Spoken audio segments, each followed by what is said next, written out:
Citizen participation. This is for non-agenda items, 5-minute time limit per person. You have to come to the mic and state your name for the record.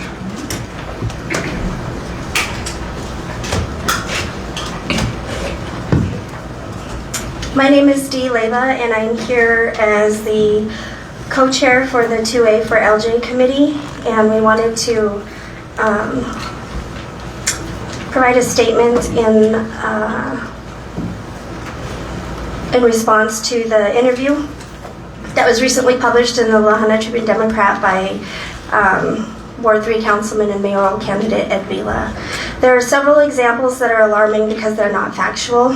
So the claim that there are millions of dollars in the tourism account and it just sits there, the fact is there's less than $1 million in the tourism account. The balance is roughly $930,000 depending on recent intake of lodging tax and interest gathered from the accounts in which it is saved. The council and public are informed on the city's financials as they receive numerous updates. These updates and information can be found on the City of La Junta governmental website under board minutes. The public can also watch the actual meetings by going to City of La Junta Public Notices Facebook page where they're streamed live. The public should also be aware of the governing ordinance for the lodging tax. That ordinance clearly states that the lodging tax may not be used for the city's operating expenses. This ordinance was written, voted on, and adopted by the will of the people. When the tax was being discussed, there was concern that future councils could take advantage of this revenue or misappropriate funds for something other than its intended use.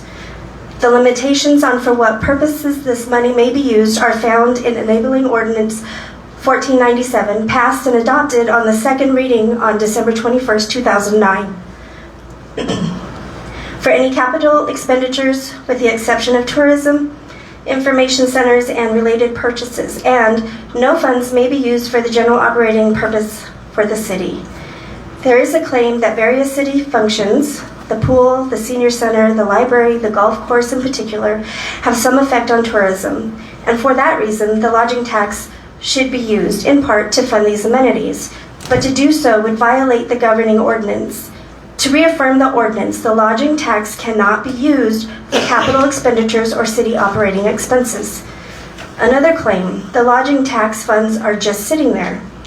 The fact is, most of these funds are in interest-bearing accounts which bring in about $3,000 per month in interest. This information is also publicly available on the City of La Junta's governmental website. We encourage the public to reach out to Elisa Libby, Director of Finance, for confirmation on this or any other budgetary questions. Even though the Tourism Board has done their job of spending their funds for direct tourism-related activities, this amount seems to show there needs to be a push on tourism. Though this is a valid concern that should be seriously considered, we are focused on Proposition 2A, facts surrounding our city's financial situation, and reminding our La Junta voters that a 1% sales tax increase is paid by all consumers who visit La Junta, not just our residents. As a committee, we feel that La Junta voters should understand what is happening and why. We believe in the right to public information. We believe in fact-checking our representatives and holding them accountable to the duties we have elected them to carry out. The 2A for LJ committee understand that passing a 1% sales tax increase alone will not save La Junta, and there is more work to be done. But this is a necessary step in keeping our small town operational. Please take the time to follow up on claims by reviewing the publicly available information and make a truly informed decision. Thank you. Thank you, Dee. Thank you. Question. Dee? That millions was a typo. 1 million. $930,000 is still not a million. Pardon? $930,000 is still not a million. Would you like to have it, or would you take the full million? I don't understand your question. Would you take the 930,000, or would you take the million? The million's not there, sir. That was the point. Well, you say we earn 3,000 a month times 12. That's 36,000.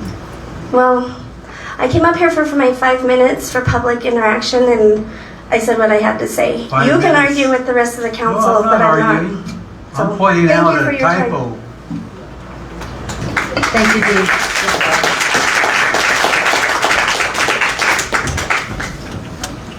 and good evening. Hit to follow that. I'm Terry Smalling, representing the Library Advisory Board, and we came up with a resolution in support of ballot measure 2A. So I'll try to get through this in 5 minutes. Whereas the Woodruff Memorial Library, herein after referred to as the library, provides invaluable free services and opportunities for children, families, and members of the community from every walk of life. Whereas the library provides children the services they need to support their educational growth, from story times and early reading to science programs and career mentorship. Whereas the library expands opportunities for people from all walks of life, from children to senior citizens to students and job seekers, by increasing access to technology, internet, and job training. Whereas the library improves the quality of life for families and community members through programming and group activities. Whereas the library creates a welcoming and safe gathering place where anyone can belong, connect, and engage with and build relationships with community builders. Whereas the library collaborates with state, county, and municipal agencies, school districts, art and cultural organizations, business groups, civic clubs, and health and social services agencies to maximize possibilities for community involvement. Whereas the library provides and connects people with information and resources. Whereas the library provides free and equal access to information and ideas to everyone. Whereas in 2022, patrons visited the library 52,912 times and borrowed 57,756 items, and in comparison, even during the 2020 pandemic, with the library closed to the public and reduced hours for pickup, patrons borrowed 51,496 items during that period. Whereas in 2022, there were 4,571 patrons who attended library programs, and 537 patrons participated in make and take home kit programs. Whereas on November 7th, 2023, a municipal ballot measure 2A will ask voters to consider amending the Lahana Municipal Code to increase the sales tax collected on all retail sales as defined in the municipal code from 3% to 4% beginning January 1, 2024, and passage of the municipal ballot measure 2A would allow the library to continue to provide services that the patrons expect. Now therefore be it resolved by the members of the Woodruff Memorial Library Advisory Board that the board is in favor of municipal ballot measure 2A and encourages voters to vote yes.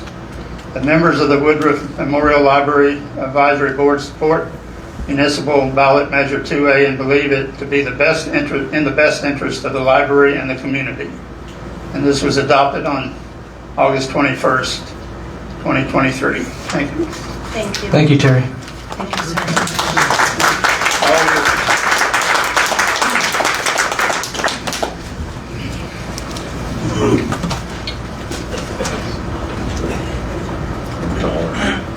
Douglas Golding, 1316 Lincoln Avenue.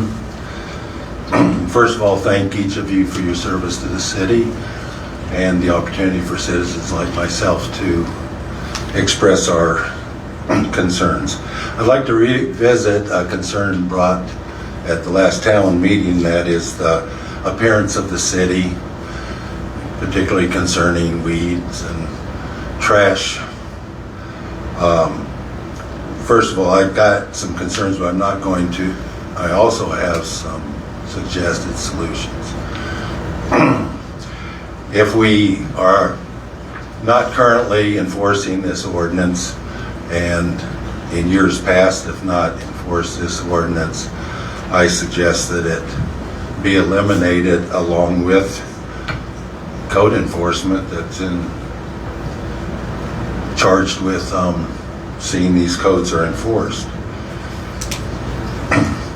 The city currently provides weekly trash pickup. There's a Otero County landfill and then a tree dump out at the industrial park. It is not the city's responsibility or at their expense to take care of private citizens'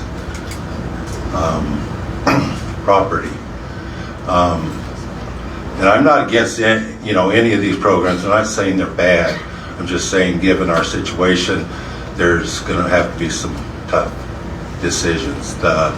Putting out the containers for yearly cleanup, alley cleanup in years past. Like I said, it's not the city's responsibility to do this. All it encourages is people to stockpile their trash for a year until the cleanup comes around.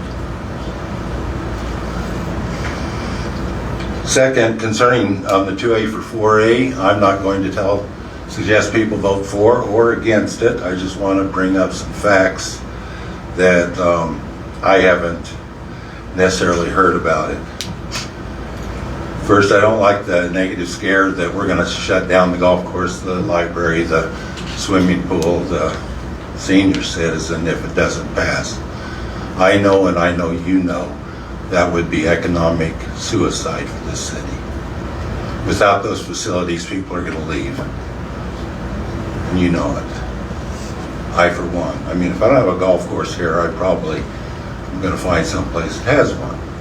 And I'm not alone. I've heard from lots of people that, they're here for certain things that the city provides. I forgot my glasses, so I'm having a little trouble here. Want these? Are they readers? Yeah, they're just little chews. I appreciate it, Cassandra. Do they work? Yeah. Okay. And if people leave, then you're going to receive less revenue. Less people buying things. The solution to the city's financial problem, I think, is twofold. One, cut expenses, and another, raise revenue. Okay, the city revenue, along with prices of goods, has increased through the years. A percentage tax brings more into the city as the price of goods go up. Also, there, as noted by Councilman Vela, the $17 facility charge was never taken off, even though the facility was paid for. So that's coming in extra, along with some utility rate increases. Back to past years, we've moved locomotives, we've developed the Hill location for it, creation of several new parks, new parking lots, purchase of new Christmas decorations I saw last year, all of which are wonderful. The lighting on the tower, I love it. I'm not against these things, but if we can't afford to do them, we can't do them. They're expenses that the city at this time cannot undertake. The city runs a sports program. I know some of the ideas I'm presenting are going to make heads turn and say, whoa, but I'm willing to discuss any of them. City-run rec and sports programs. It needs to be pared back. I don't see any value in parent-run programs for 6, 7, 8-year-olds. Any child under, I would say, 6th grade, that's open to debate. 6th grade, they need to be outside playing with their friends, learning how to cooperate, make rules, decide how they're going to play, what they're going to play. Parent involvement just takes all this away. We're raising kids that can't do anything unless the parents say, do this. So we could pare that program down, save some money. Doug, you're at time. Doug. Okay. I have some other things. I'll bring them up next time. Because I have I brought before the board, by the city, ideas to cut expenses and raise revenue over the past 15 years. And I know it's not your responsibility, you weren't here, but none of which have been implemented. Thank you. We got to start looking at doing some of these things. Thank you. Shoes, and then you. Oh. No, you, and then.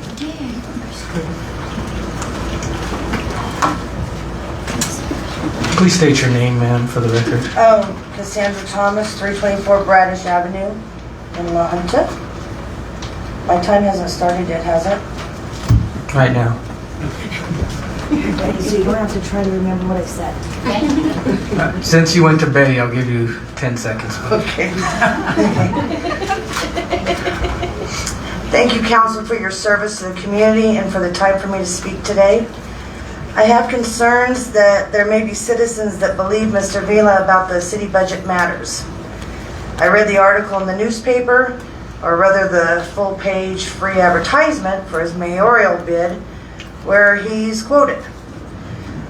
When he said that this was a scare tactic or a threat, that's actually a little insulting. The city isn't trying to scare us, they're just relaying the math of the situation.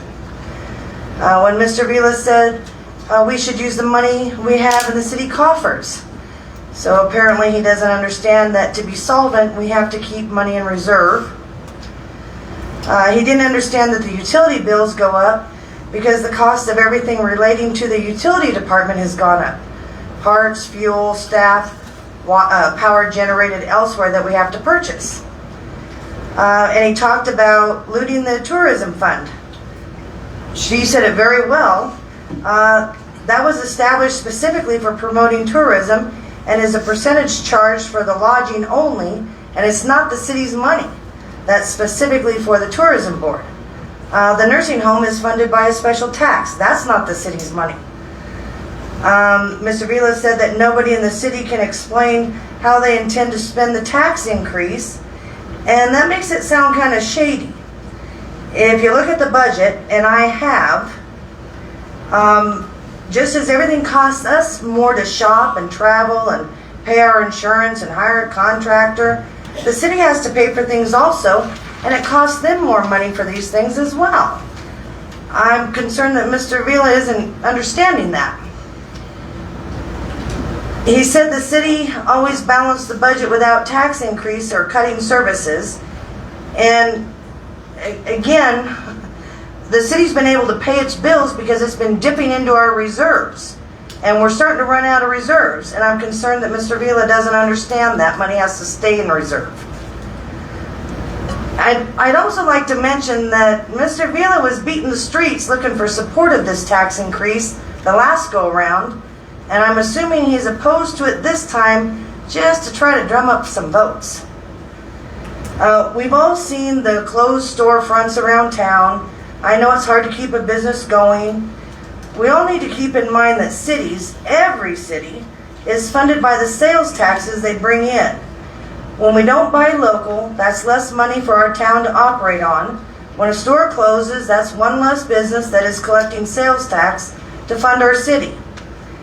And I probably spend more than most people, so I don't like that everything's going up in price.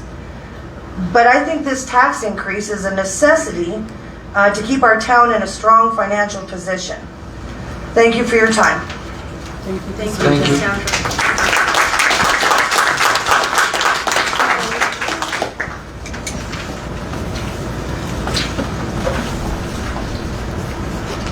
A little disorganized compared to everybody else now. Carly Boudreau, 14 East 5th Street. I actually just have a couple questions for you, Mr. Vila. Hi. Hello. Yeah, you. You're the star of the show tonight, aren't you, sir? Your facial expression is not welcome. Yeah, no, we're going to keep this brief because I have 5 minutes. I'm going to need you to be as concise as possible when you answer my questions. Is that okay? Yeah. All right, I have a question for you. Do you know exactly how much is in the tourism fund right now? Almost No. $1 million. Do you know exactly how much, yes or no? It's in one of the budget books there next to you. Yep. Okay, so that's a no? But you know where to find it? Yeah. Okay. Are you aware that it doesn't say like a typo where it says millions? It says literally there are millions of dollars. That's like a whole sentence. That's not like a typo where it appends an S, right? You do know that it says that, and is that a yes or a no?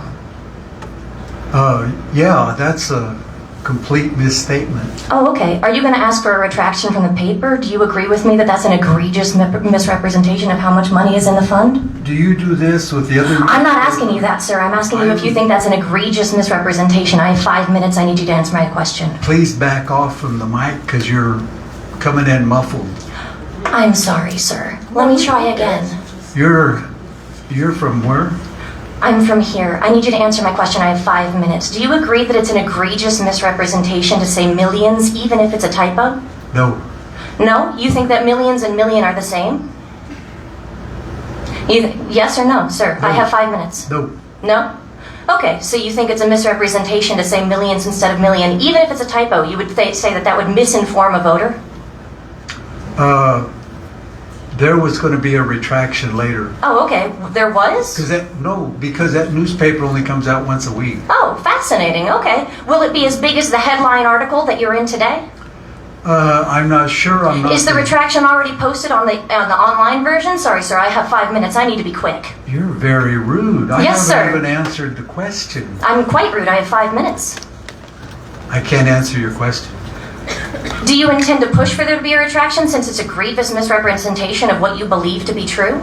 I can't answer your question. Oh, why not, sir? I can't answer your question. Why? I can't answer your question. Wow, you're not a very good councilman if you can't answer a basic question, sir. I have another question for you, sir. How much time do I have left? 3 minutes? Wow, I'm doing good. Regarding the $17 utility charge, do you know what it's presently being used for? Sure. What? Enterprise funds. Do you want to be more specific for me? And by that I mean, be more specific for me. It's enterprise funds that are used for all utilities. It's a separate one. It's too lengthy to explain it. You can see it in the... Okay, let's see. Would anybody else here like to try to explain it for me briefly? The $17 was put on when we built the reverse osmosis plant to build it. It did not have a sunset on it because we realized that our distribution systems aged so much, but it was used to pay off the water treatment plant.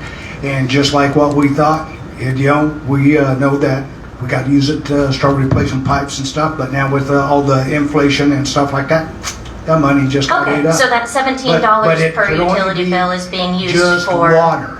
Right, so it's only being used for pipes and mains, is that correct? Yes. All right, Yes, ma'am. so it's presently being used for those, is that correct, Mr. Vila? You just heard the man. Oh, Why that you was asking very me? complicated to explain. All right, cool. Is that something you believe can be reallocated without letting those deteriorate? You know, I think you're here from out of town. I and live you're here, here sir. to establish a name for yourself. I live here, sir. I know. You just moved recently. I literally didn't. I moved a I year know. ago, and I'm here Welcome for to as La Junta. long as I can be. Wait till you live here a little bit, and then you might get oriented. Okay, that's a fascinating way to phrase it, sir. Do you really, really hate people coming here that much, sir? You I think don't that people hate shouldn't be part anybody, of the including community? you, which I had a Facebook encounter with, and you took out that response.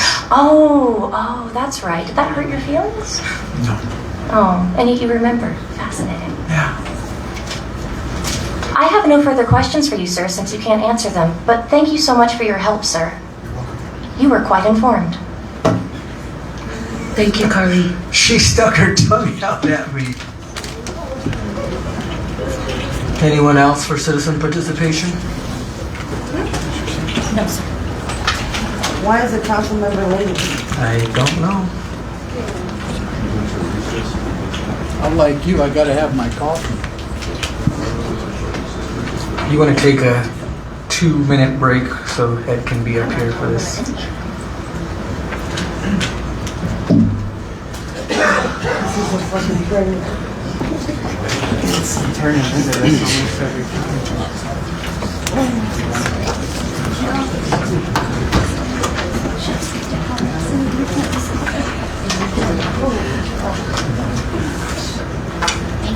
See, we've got a full house in attendance tonight.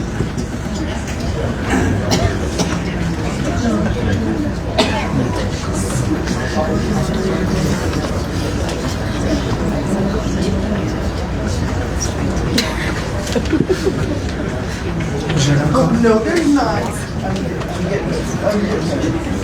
Every day I wake up and it's a new April thing. It's like, what new hell is today for me? I'm not leaving the world. Get me to go.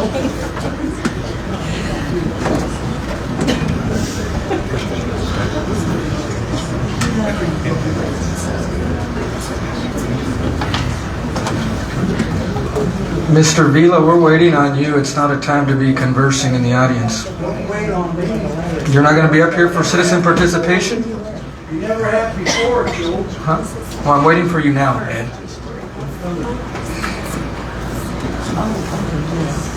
You don't have to, but thank you. That's the first time you talked to me this year.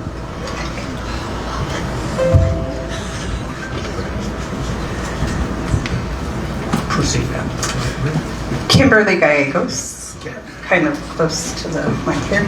All right, I'm starting my own time too so that I can keep track. I am an employee of the City of La Junta. I am programming and outreach coordinator at Woodruff Memorial Library. The information I'm giving right now is not only to inform our city council, who most of them know all of these things, but more importantly to inform our community. So that when they are making a decision for this ballot measure, they are informed. So I wanted to share some statistics with you in case there is anyone in the library that is at a place in their life where they think libraries are not needed anymore. When I spoke here before, I was telling people who were listening that we found out during the pandemic that we are very much needed. So I just wanted to share some statistics with you from this past year, and then also kind of comparing them to where we were at in 2019. All of that is just a picture for you to understand that we were at a certain place in 2019. The pandemic happened and we are working our way back up. All of this just to show you that we are still very much vital to our community. So in 2022, we circulated 57,756 items. In comparison to 2019, we had 91,246. And Betty, I do have a copy of this for you, so you don't have to write them all down. So we have a lot of online resources. That number for 2022, our downloadable content was 3,239, but 2019 we were at 8,295. Let's see.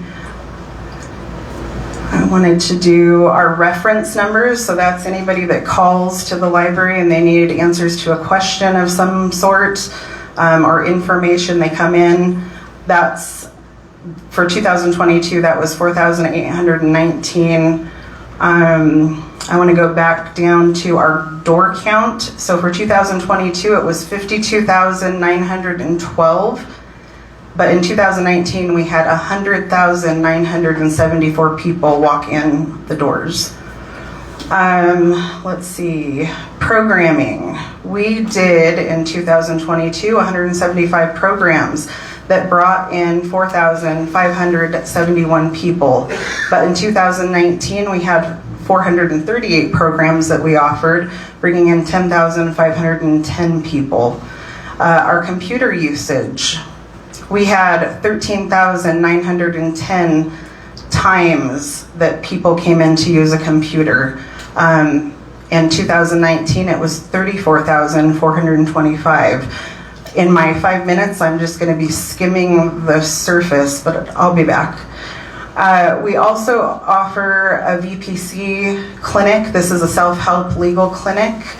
We had 11 clinics with 29 patrons that attended.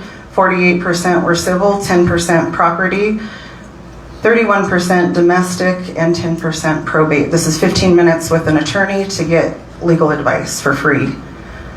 Our library became part of the Dolly Parton Imagination Library, Colorado in June.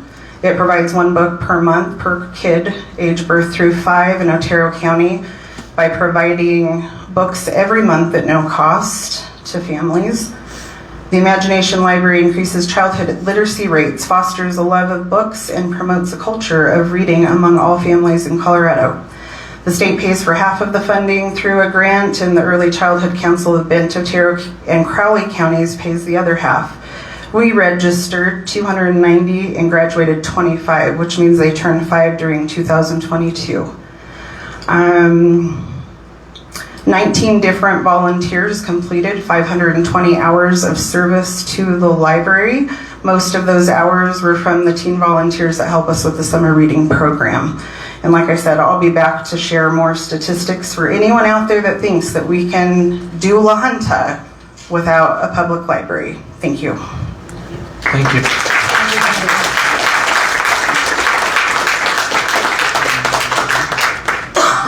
Anyone else for citizen participation? No. And I'm just going to remind everybody here, I said this at a couple meetings ago, citizens participation is for you to let us know your issues, okay? If a council member chooses to ask you a question, that's one thing. They're not required to answer you, okay? I can't control any of you, obviously. So if you choose to interact back with them, that's on you. But it should be for us to listen. We might not know the answer. We want to do our research and give you the right answer, not just a fast answer. So we're not required to answer that part. That's your 5 minutes. That's not on us. So I appreciate you all for doing that. Just know that's how I look at citizen participation. Moving on, Miss Elisa, if you'll come to the front, please.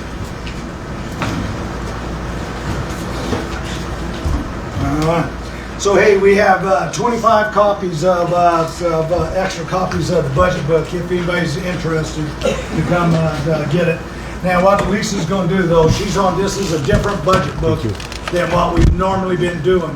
You know, and she'll explain how we'll show you the 23 budget, the 24 budget without the 1% and what the 1% supplemental would be. Yep. Does anybody want one?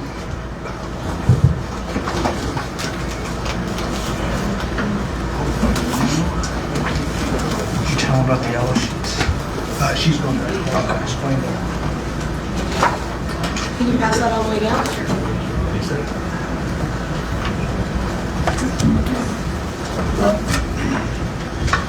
Which row did I end on? That one right there. Junta. Go ahead and start. Okay. So for those of you, am I good now? No, pause, you're gonna get too loud. There you go. There we go. Okay. For those of you who don't know, my name is Elisa Libby. I'm the Director of Finance.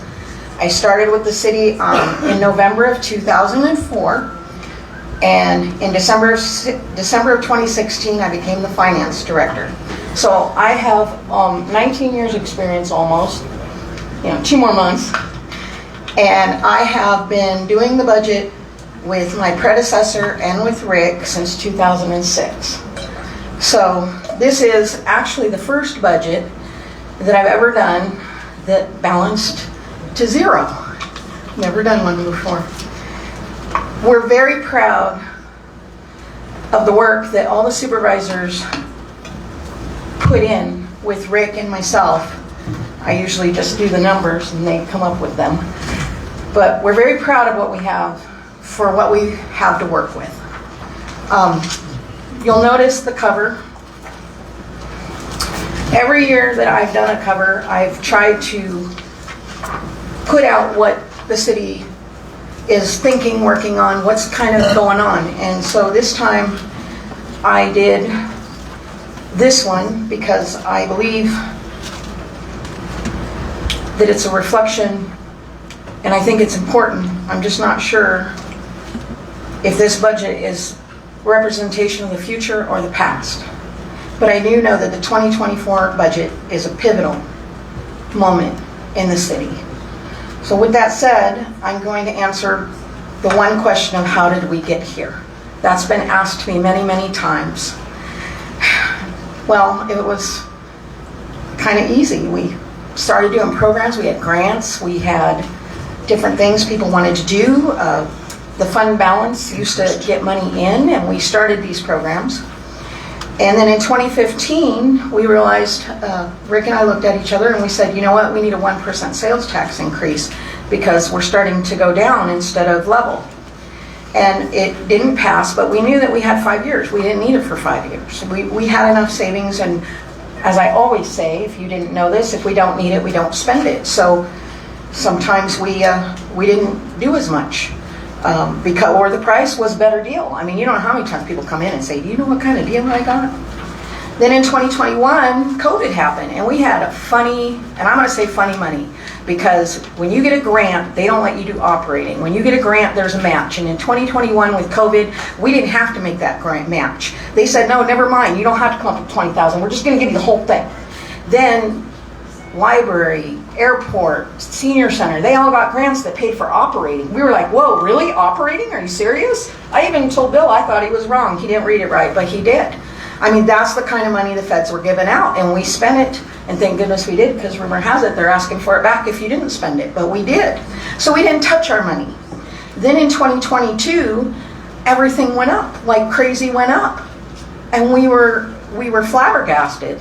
And so when the sales tax didn't pass last year, we had no choice but to make cuts, because we didn't have the money, because we anticipated that. So it's no different than buying a house, losing your job, and realizing your 6 months worth of savings is only going to last you 3 months.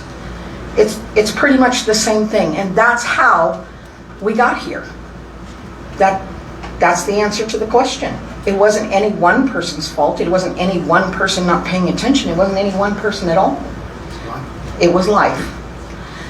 So on the first page of your budget, past the table of contents, and you will see a summary of all of the funds for the city of Lahana and the budgets that go with them, and a comparison of 22, 23, and 24.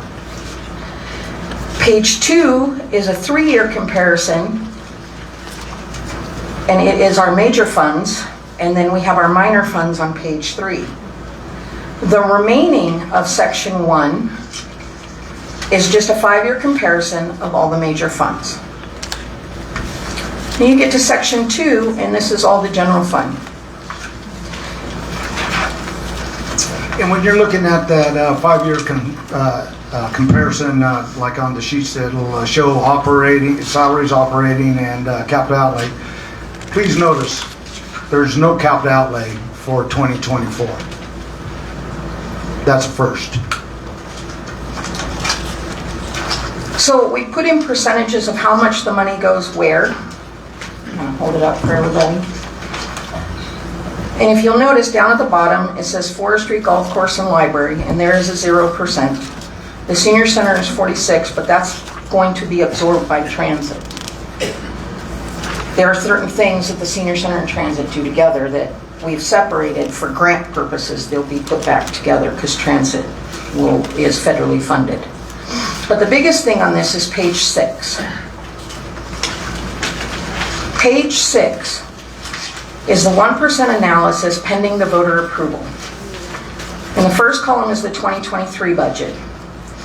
Then it's what we've spent year to date as of 7/31/23.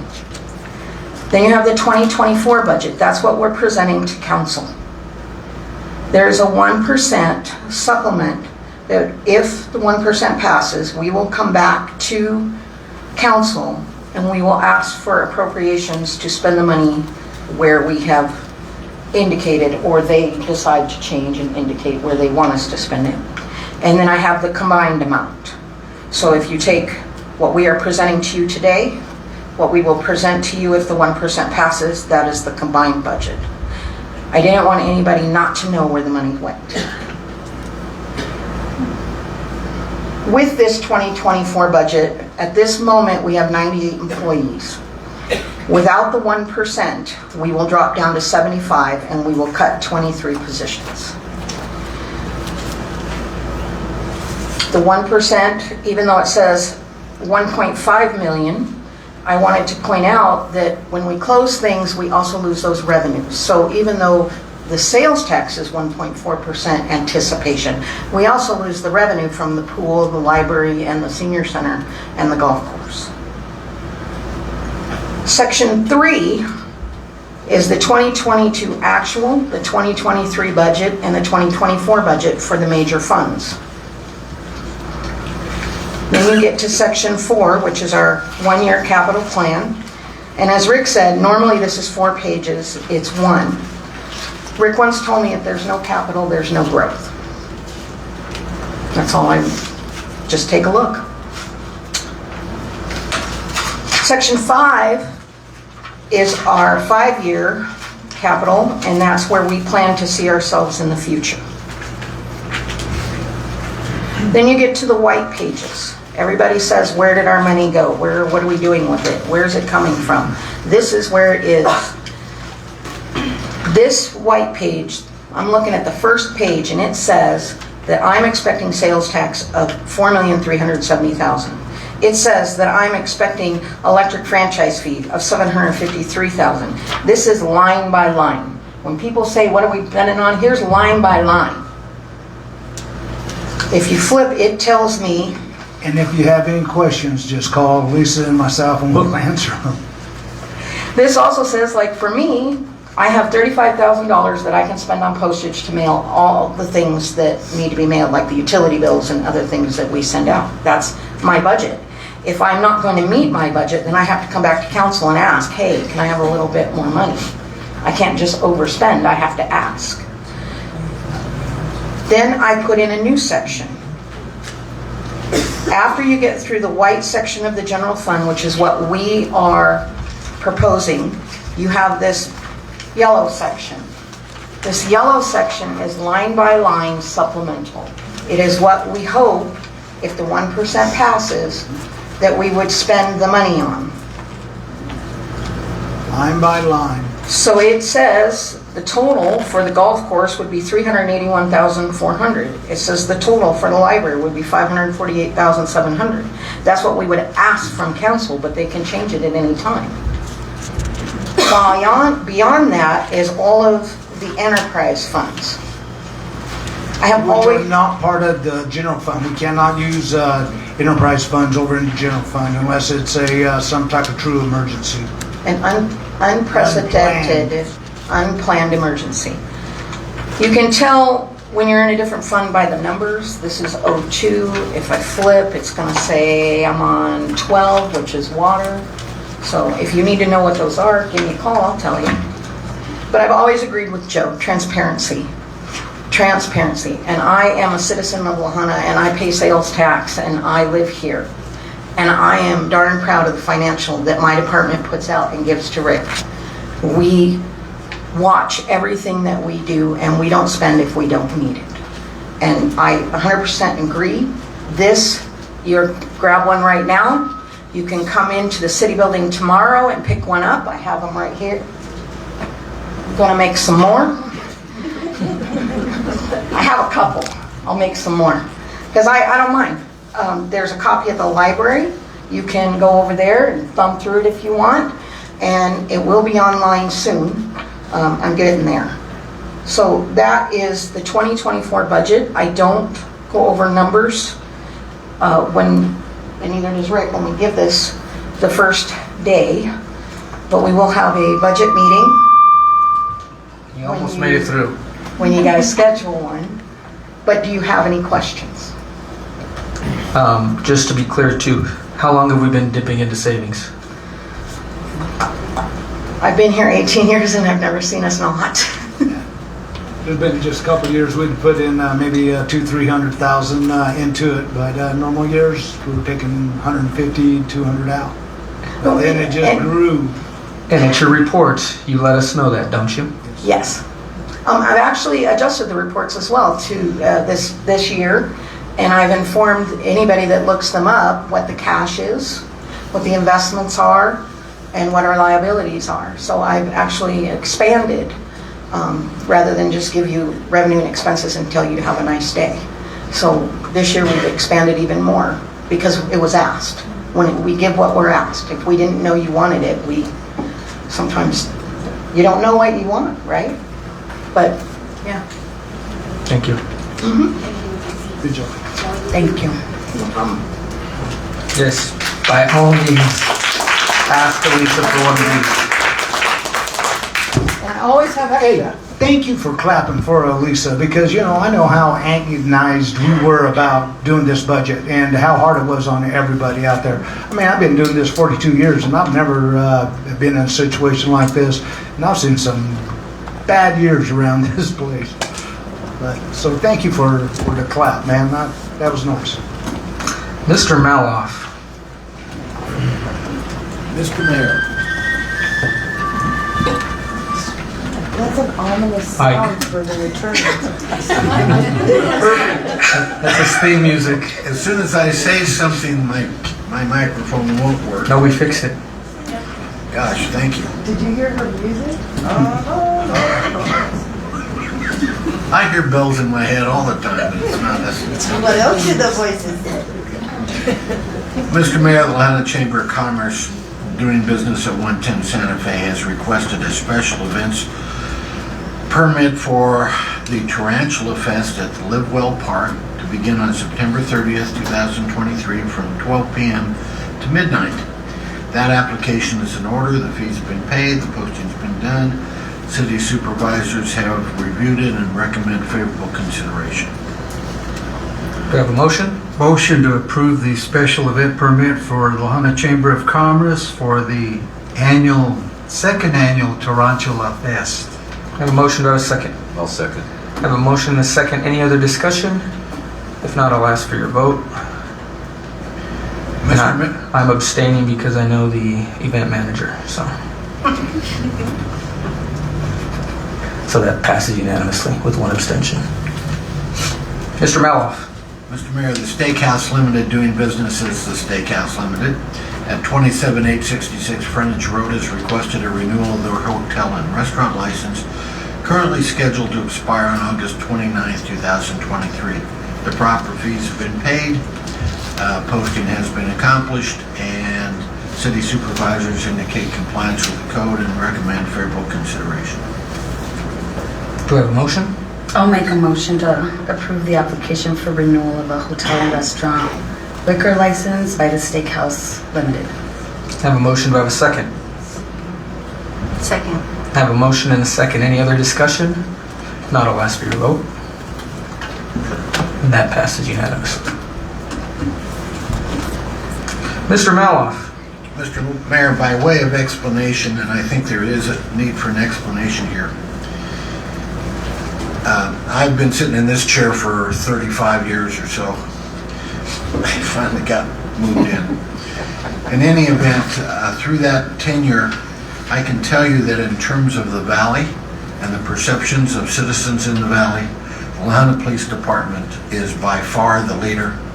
They are the hallmark of good police departments. They are highly trained. They provide training to other police departments. They're the leaders in this area. And that has come at no easy chore or task.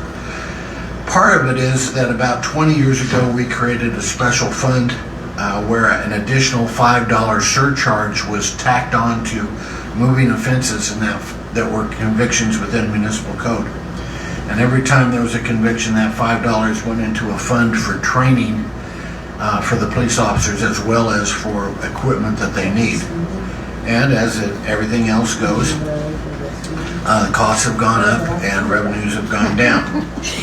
As part of an imaginative process in trying to find ways to not necessarily tax the citizens, but to impose additional fees on violators of our code, the police department suggested, and I think it's a grand idea, that $5 surcharge be expanded to include all municipal offenses, not just moving violation offenses. So if this ordinance passes, and it'll be on first reading tonight, if it passes, then that money would apply to all convictions, and that $5 would go into the same pot. So yes, it's somewhat of an increase.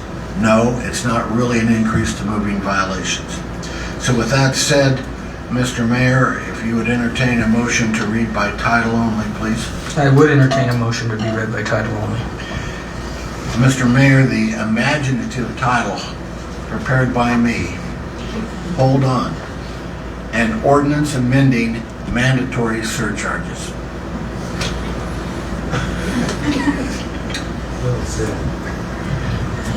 All right. Leaves nothing to the imagination, does it? I was waiting for some kind of, yeah. Me too. All right, do I need a motion and a second? I motion to approve the first reading. You have to say the title. memorized it last night. It's, if I didn't say it, let me do it. An ordinance amending mandatory surcharges. That's the title. I a motion to approve the first reading, an ordinance amending the mandatory surcharges. Do you have a second? I'll second. Any discussion? Not, I'll ask for your vote. How much money, how much revenue do you think we might make, Dean? I honestly don't know. It goes into a special fund, and that's not part of my gig. And what's it used for? Training and equipment for the police department. How about retention? Well, to some extent, those things are connected.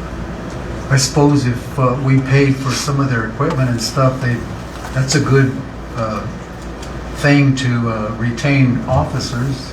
Well, training is a really good thing. That's part of what, if we're successful in retention, it's because they are trained well, and that keeps them alive. Is the number of officers here being lured away? I do not know. Not my gig. Any other discussion? Not, I'll ask for your vote. That passes unanimously. Thank you, Dean. And we got a couple of those fine officers right in the back of the room.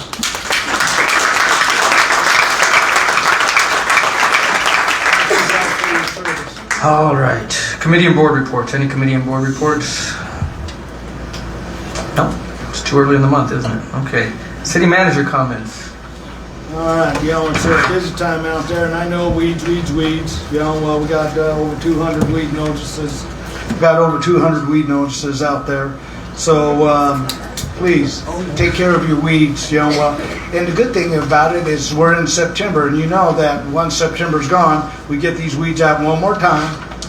Then our community will look better. We have early settlers this weekend, and also out at Ben's Fort, they're going to be doing the turning it into a stagecoach stop, and that's going to be fantastic. And that'll be on Friday 9 to 4, and on Saturday 9 to 4. We're trying to catch up on all the water department patches. Now we only get asphalt on Thursdays. If we find out if they're running like a special batch on Wednesday, we'll switch over to it. We are catching up. We still got a lot of holes to hit. We'll start be prepping for street repairs. Now, the Otero County is chip spreader broke down, and it won't be ready for this season. So you will not see any chip seal program. So we're going to look at rebuilding from 3rd to 5th on Carson. And then the question should be why 3rd to 5th on Carson? Or 1st to 3rd on Carson, I'm sorry. That road needs it, but it has a good water line under it. We will not replace a road with a bad main underneath it. I've watched too many cities come in, tear up a road, and then watch them 3 or 5 years later tear up that same road to have to put in a water main and stuff. You take care of your infrastructure down below, then you take care of that top. And then that way we don't waste money.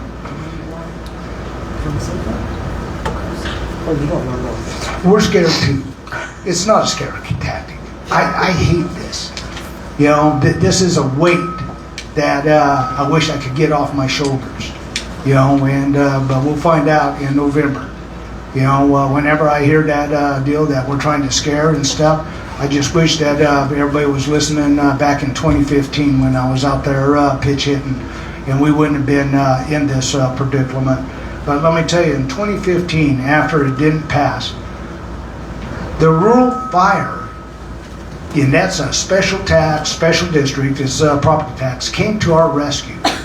And so we would have the police, our fire, and EMS services like we have today. They saw the rules were changing and they came to the table. Now let me make it real clear. They just came to the table again. They heard everybody talking about, well, boy, look at all that new fire equipment that they're buying. That wasn't ours. We own one piece of equipment, and that's the ladder truck. And we've always had the ladder truck because we're the community, and we have the taller buildings. Guess what? They came to the table again and took us off the hook, and they're going to pay for the payments for that fire truck in order so we don't lose more employees. So, thanks.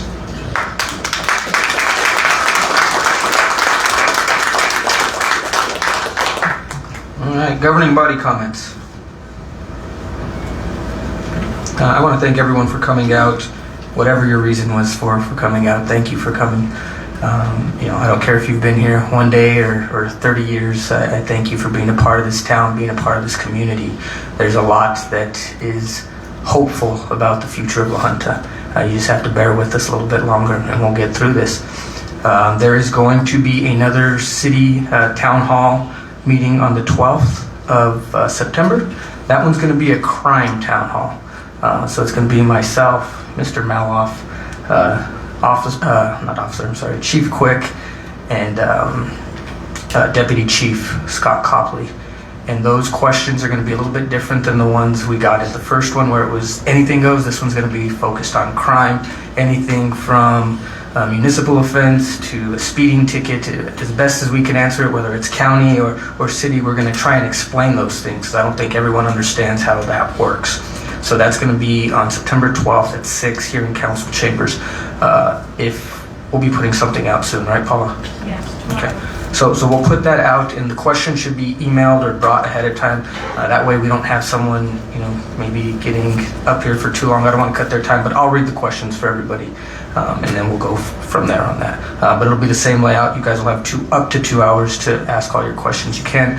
The only rule will be that we're not going to get into any specific cases or anything, but in generalities, we're going to talk about crime in La Junta. So that's coming up soon, and I'd really appreciate if we would all support our law enforcement. I said at that last town hall that they put their lives on the line. So does our fire department, and they just want to come home every night. So you're never going to hear me say anything bad about our police department. I think we have one of the, if not the best police department in all Colorado, not just the Valley. So I hope you guys can all attend that as well too.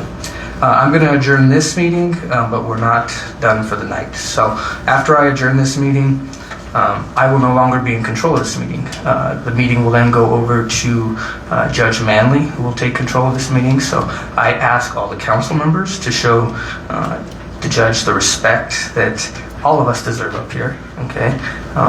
Staying within his rules and within his lines and what he asks of us. So just keep that in mind as we go to the next meeting. So thank you all. Can the citizens stay for that? Yes. This is open to the public. With that, we will adjourn.